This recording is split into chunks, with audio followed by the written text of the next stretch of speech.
쌍방울 대북 송금 수사 소식을 좀 전해드릴 텐데요. 검찰이 이재명 대표에게 제3자 뇌물 혐의와 함께 직접 뇌물 혐의도 적용을 검토하고 있는 것으로 알려졌습니다. 관련해서 신문 보겠습니다. 조선일보입니다. 검찰이 이재명 쌍방울 대북 송금과 관련해서 뇌물 혐의로 기소를 검토하고 있다라고 얘기가 나옵니다.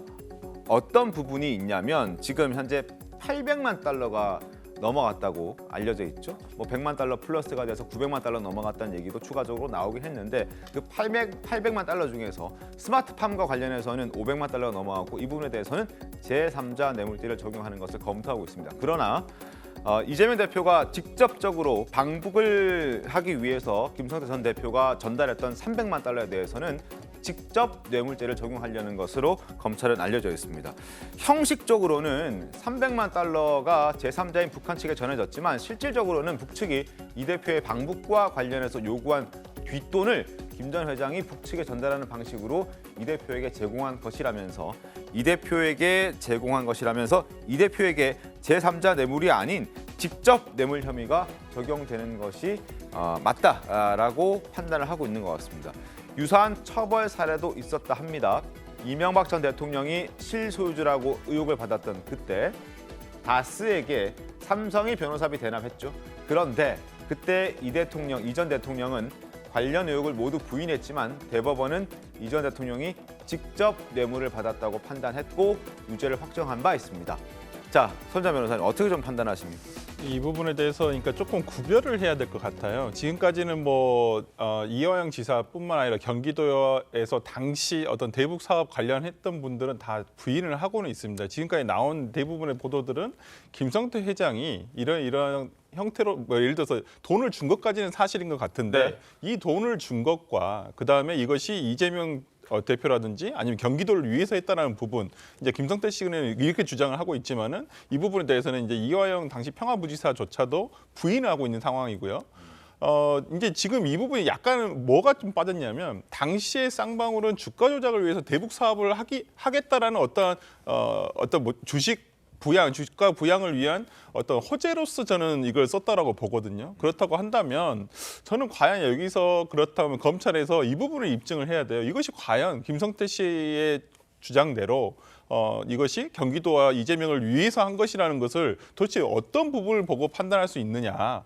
이런 부분들이 좀 나와야 되는 부분이 있어서 저는 아직까지는 굉장히 그 연결고리가 굉장히 아직은 희미하다라고 보고 있고요. 이 부분은 너무 이제 김성태 씨의 일방적인 진술에 너무 의존하는 것은 아닌가라는 조금 아쉬움은 있습니다. 직접 뇌물 혐의로는 하기 힘들 것이다. 직접이든 제3자 뇌물죄, 지금 경기도에 대해서는 제3자 뇌물죄고 만약에 직접 그 대북 송금, 그러니까 예를 들어서 이재명 대표의 당시 도지사의 방북을 위한 돈 300만 달러라고 한다면 지금 검찰에서는 이렇게 아마 구분을 하고 있는 것으로 저도 알고는 있습니다. 근데 이제 이 부분과 관련해서 어찌 보면 가장 먼저 인정이 돼야 될 사람이 이화영 당시 평화도지사거든요. 그렇다고 한 부지사인데 지금 이화영 부지사조차도 부인을 하고 있는 상황에서 이재명 도지사까지 조금 연결되기는 좀 힘들지 않을까라는 생각을 해봅니다. 알겠습니다.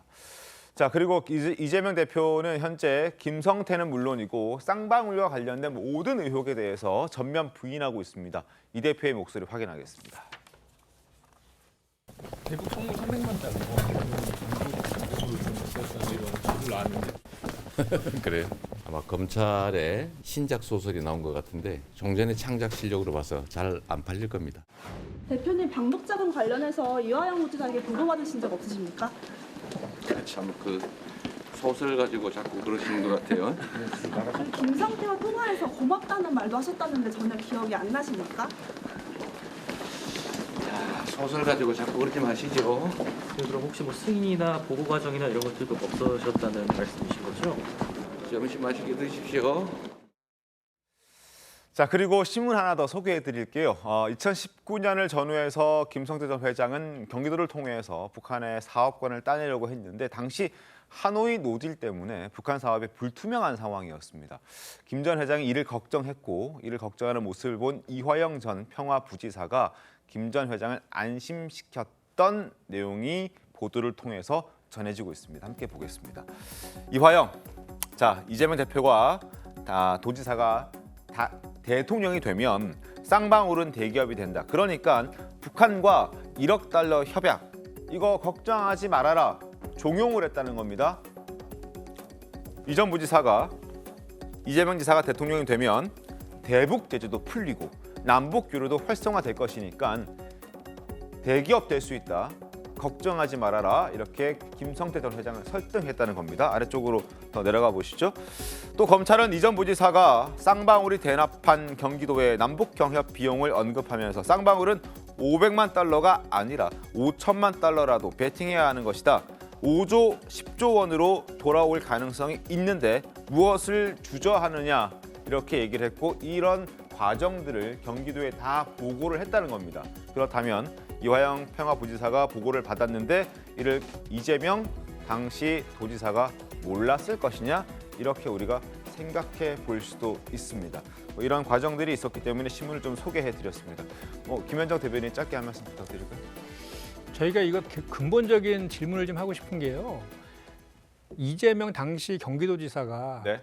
쌍방울의 대북 사업과 관련된 인허가권이 하나도 없어요. 그런데 그 단천 특구 독점 사업권을 이제 따내려고 지금 저 쌍방울에서 그 대북 송금했다는 것인데 그런 거와 인허가권이 전혀 없는 이재명 대표를 위해서 대북에다가 송금을 하고 방북 비용을 댔다는 것 자체가 기본적인 설정 자체가 좀 성립이 좀 안 되거든요.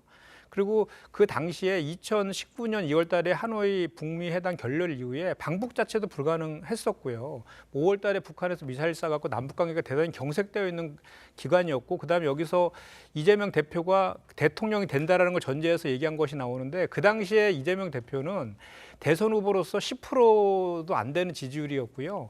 또 2019년도에 항소심에서 선거법으로 유죄 판결을 받아서 아예 그 경기도지사 직이 박탈될 수 있는 그런 위기 상황이었거든요. 그런 상황을 다 전제해서 보면은 저거는 정상적인 경기도의 대북 사업을 그 쌍방울 기업의 비리를 같이 엮어가지고 이재명 대표를 엮으려고 하는 그런 의도가 있는 검찰 수사라고밖에 볼 수 없습니다. 알겠습니다.